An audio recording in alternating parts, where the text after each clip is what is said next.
پاکستان کی عوام اس وقت کورونا جیسی وبا کی وجہ سے مشکلات میں گھری ہوئی ہے، اور نہ صرف یہ وبا پاکستان میں بلکہ انٹرنیشنل لیول پہ اس وبا کی وجہ سے اور اس وائرس کی وجہ سے بہت ساری مواد واقع ہو چکی ہیں، لیکن لائق تحسین ہے حکومت پاکستان کی خدمات اور جانشینوں کی خدمات کو انہوں نے اچھے انداز میں اس کو کنٹرول کیا۔ مارچ میں اس وائرس کی وجہ سے خاص طور پہ تعلیمی اداروں میں جو ہے وہ 14 مارچ سے چھٹیوں کا اعلان کر دیا گیا، جس کی وجہ سے دیگر شعبہ جات کے ساتھ ساتھ پرائیویٹ سیکٹر جو بھی بحران کا شکار مختلف مشکلات جو ہیں ان کے درس و تدریس کے سلسلے میں ان کو حائل آ رہی ہیں۔ عام طور پہ فروری میں امتحانات اور رزلٹ پرائیویٹ تعلیمی ادارے نو سیشن کا آغاز ہوتا ہے اور مارچ میں ہی نئے ایڈمیشنز ہوتے ہیں، لیکن چھٹیوں کی وجہ سے نہ تو پرائیویٹ سیکٹر یہ ایڈمیشن کر پایا، نہ مارچ کی ان کو فیس آ سکی پورے طریقے کے ساتھ، کیونکہ اسٹوڈنٹس کی حاضری بہت کم تھی، اور اس کے بعد 5 اپریل تک جو ہے چھٹیوں کا اعلان کر دیا گیا۔ اب حکومت پاکستان نے یہ چھٹیاں ایکسٹینڈ کر دیں جو 30 یا 31 مئی تک جائے۔ چھٹیوں کا جو دورانیہ ہے اس وجہ سے جو تعلیمی اداروں کا فائنانس کا شعبہ ہے وہ انتہائی متاثر ہوا۔ 90% سے زائد جو تعلیمی ادارے ہیں وہ رینٹڈ بلڈنگز میں ہیں،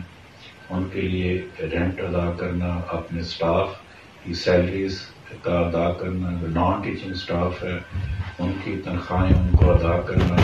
جو یوٹیلیٹی بلز ہیں بجلی، گیس، واسطہ اور دیگر وہ ادا کرنا، اور دیگر جو ڈائریکٹ اور انڈائریکٹ ٹیکسز ہیں ان کا ادا کرنا، یہ پرائیویٹ سیکٹر کے لیے ایک بہت بڑی اس کی وجہ سے جو مشکل بنی ہوئی ہے۔ تو میری پاکستان کے وزیر اعظم سے یہ درخواست ہے، جیسا انہوں نے باقی تمام شعبہ جات کے لیے ایک ریلیف پیکج کا اعلان کیا ہے، تو میں اس پہ یہ توقع کر رہا تھا کہ prime minister Pakistan private schools کے لیے بھی ایسے ہی ریلیف پیکج کا اعلان کریں گے، اور میں اس سے پہلے ایک پرائم منسٹر پاکستان کی پریس کانفرنس بھی دیکھ رہا تھا جس میں انہوں نے یہ ذکر کیا تھا۔ مجھے اس چیز کا اندازہ ہے کہ کون کون سے جو سیکٹر ہیں وہ زیادہ ڈیمیج ہوئے ہیں، اس میں انہوں نے پرائیویٹ سکولز کا بھی ذکر کیا تھا، لیکن کل جو ریلیف دیا گیا اس میں پرائیویٹ سکولز کا ذکر نہیں کیا گیا۔ اوورآل پرائم منسٹر پاکستان نے یہ جو ریلیف پیکج پاکستانی عوام کے لیے جاری کیا وہ لائق تحسین ہے، ہم ان کو قدر کی طرح سے دیکھتے ہیں، اور اس مشکل گھڑی میں پاکستان کے تمام پرائیویٹ سکولز وہ حکومت پاکستان کے ساتھ کھڑے ہیں، ہم ان کی رضاکار فورس ہیں، ہمارے تعلیمی ادارے حکومت پاکستان کے لیے حاضر ہیں، ہمارا سٹاف پاکستان کے لیے حاضر ہے، پاکستان کی عوام کے لیے حاضر ہے، لیکن اس کے ساتھ ساتھ جو پرائیویٹ سیکٹر کی مشکلات ہیں اس حوالے سے میں اپیل کرتا ہوں پرائم منسٹر پاکستان سے۔ میں نے لیٹر بھی لکھا ہے پرائم منسٹر پاکستان کو، چیف منسٹر پنجاب کو، کہ ہماری مشکلات کا ادراک کریں، اور ہمارے یہ بہت سارے اخراجات جو میں سمجھتا ہوں کہ اسٹوڈنٹس کی فیسیں آتی ہیں تو ہم ان اپنے اخراجات کو پورا کرتے ہیں، جب اسٹوڈنٹس نہیں آ رہے اور والدین جو ہے ان کا کاروبار ختم ہو چکا ہے، لاک ڈاؤن ہے اس وقت پاکستان بھر میں، تو پیرنٹس کے لیے بھی بڑا مشکل ہے فیسیں ادا کرنا،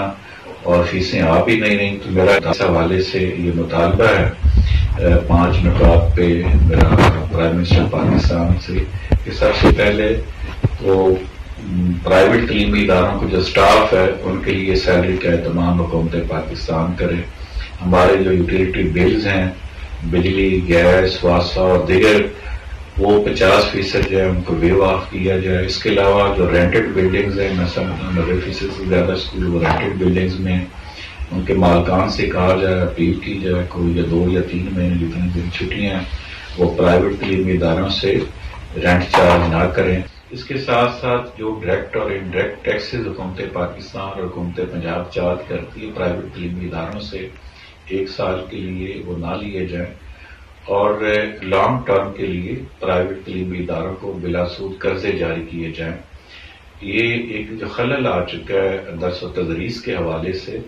تو بہت سارا پرائیویٹ سکول جو ہے وہ اپنے تئیں کوشش کر رہے ہیں کہ آن لائن سسٹم کے ذریعے جو ہے اپنے بچوں کو مشغول رکھا جائے اور ان کا تعلیمی حرج جو ہے وہ زیادہ نہ ہونے دیا جائے. لیکن اس کے لیے بہت سارے وسائل چاہیے. آن لائن سسٹم کے لیے اسمارٹ بورڈ چاہیے, لیپ ٹاپس کی ہمارے اسٹاف ممبرس کی ضرورت ہے, اسٹوڈنٹس کے لیے آئی ٹیب اور اسٹاف لیپ ٹاپس کی ضرورت ہے. تو ان جدید اکوپمنٹس کے حوالے سے پرائم منسٹر پاکستان اگر یہ فیصلہ کرتے ہیں کہ ہم اپنے بچوں کو کوالٹی ایجوکیشن کے فروغ میں کوئی رکاوٹ برداشت نہیں کرنا چاہتے, تو پھر پرائیویٹ سیکٹر کو بلا سود قرضے جاری کیے جائیں تاکہ یہ تمام آلات اور جدید ٹیکنالوجی کے تھرو اس قوم کے بچوں کو تعلیم و تعلم کا سلسلہ ہے اس کو یکسوئی کے ساتھ جاری رکھ سکیں, اور اس کے ساتھ ساتھ جو ان کی مشکلات ہیں, ان کے اسٹاف کی مشکلات ہیں, ان میں بھی کمی آ سکے. تو میں پر امید ہوں پرائم منسٹر پاکستان سے کہ وہ ہماری ان مشکلات کا ادراک کرتے ہوئے, ہمارے جو چیف منسٹر ہیں پنجاب کے, وہ ہماری ان مشکلات کو سمجھیں گے, اور جیسے دیگر شعبہ جات کے لیے انہوں نے ریلیف پیکج کا اعلان کیا, تو ایجوکیشنل ریلیف پیکج کا بھی وہ ضرور اعلان کریں گے. بہت شکریہ.